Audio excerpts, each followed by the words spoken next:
জয়রাধ বলল, জ্যৈষ্ঠ মাসের একাদশী। জ্যৈষ্ঠ মাসের একাদশী পড়েছে 8ই জ্যৈষ্ঠ, 23শে মে, শুক্রবার, কৃষ্ণপক্ষের একাদশী।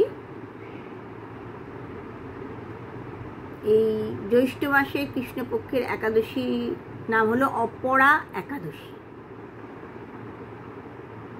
অপরা কথাটির অর্থ পণ্ডিতরা বলছেন, কথাটির অর্থ অবিদ্যা, শত্রু, প্রতিকূল অবস্থা প্রভৃতি। এই অপরা কথাটির অর্থ ভাবা যেতে পারে, অর্থাৎ যে একাদশী দেবী তার কৃপা প্রার্থী ভক্তের মনে সমস্ত অবিদ্যাকে দূর করে দেন, তার কে প্রতিকূল অবস্থা থেকে অনুকূল অবস্থায় নিয়ে আসেন, তাকে আনন্দ ধামে, অমৃত ধামে পৌঁছে দেন, তিনি হলেন এই অপরা একাদশী দেবী। আবার শোনা যায় পাঞ্জাব এইসব অঞ্চলে তাকে ভদ্রকালী একাদশী বলা হয়,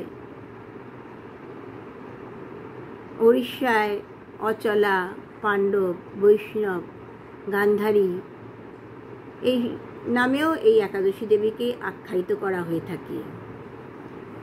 একাদশী দেবীর কথা, এই অপরা একাদশী দেবীর কথা আমরা জানতে পারি ব্রহ্মাণ্ড পুরাণ থেকে। ব্রহ্মাণ্ড পুরাণে যুধিষ্ঠির শ্রীকৃষ্ণ সংবাদে এই একাদশী কথা বলা হয়েছে। যুধিষ্ঠির বললেন, হে জনার্দন, জ্যৈষ্ঠ মাসের কৃষ্ণপক্ষের একাদশীর নাম আর মাহাত্ম্য আপনি কৃপা করে আমাকে বলুন।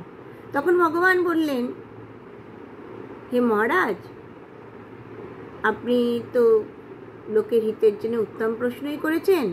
তো এই একাদশী দেবী বহু পুণ্য দান করে থাকেন, সমস্ত পাপ বিনাশ করে থাকেন,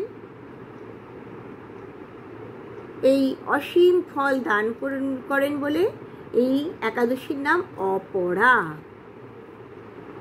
ব্রহ্মহত্যা, ভ্রূণহত্যা, গোহত্যা, পরনিন্দা, পরদার গমন, মিথ্যা ভাষণ, মিথ্যা সাক্ষীদান প্রভৃতি গুরুতর পাপ এই ব্রত পালনে বিনাশ প্রাপ্ত হয়। এই একাদশী ব্রত করলে সমস্ত পূজা পাঠ, তপস্যা, দান, যজ্ঞ, তীর্থ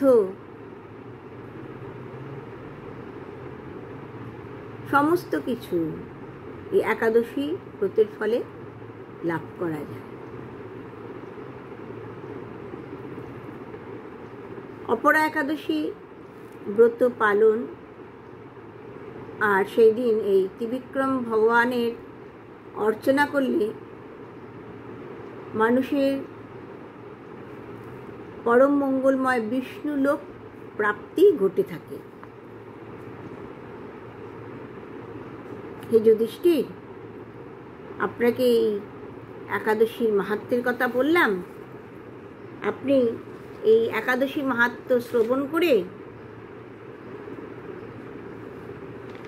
এই একাদশী মাহাত্ম্যের ফলে, এই একাদশীর মাহাত্ম্য শ্রবণ করার ফলে, পঠন করার ফলে জীবের সমস্ত পাপ বিনষ্ট হয়ে যায়।